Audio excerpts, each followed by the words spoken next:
Serap aspirasi masyarakat dalam pelaksanaan reses kedua tahun sidang 2026.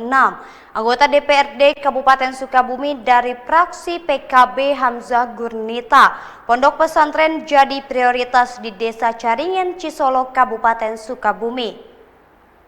Dalam rangka melaksanakan fungsi representasi dan menyerap aspirasi masyarakat, anggota DPRD Kabupaten Sukabumi dari fraksi PKB Hamzah Gurnita melaksanakan kegiatan reses kedua tahun sidang 2026 yang berlangsung di Desa Caringin, Kecamatan Cisolo, Kabupaten Sukabumi.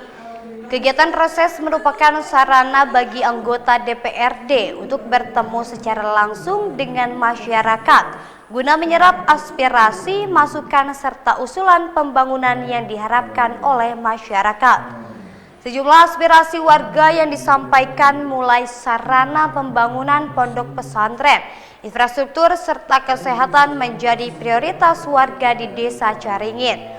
Melalui kegiatan ini diharapkan terjalin komunikasi yang semakin baik antara DPRD dan masyarakat, sehingga program pembangunan yang dilaksanakan dapat lebih tepat sasaran, sesuai kebutuhan dan memberikan manfaat yang nyata bagi masyarakat Kabupaten Sukabumi.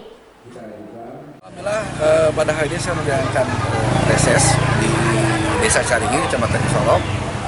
Warga di sini sangat antusias, beberapa masukan yang luar biasa, yang paling intinya terkait kesejahteraan pesantren, kesehatan dan infrastruktur.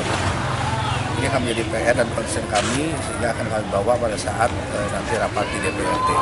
Ada yang permohonan dari warga yang sifatnya mendesak, dan ini urgent, alhamdulillah sudah bisa hafal oleh rekan-rekan kita di sini juga. Ini jawaban langsung dari saya beserta rekan-rekan, sehingga pemilihan masyarakat bisa. Dari Kecamatan Cisolo, Kabupaten Sukabumi, Indra Sofyan, Tim Liputan MGS TV melaporkan.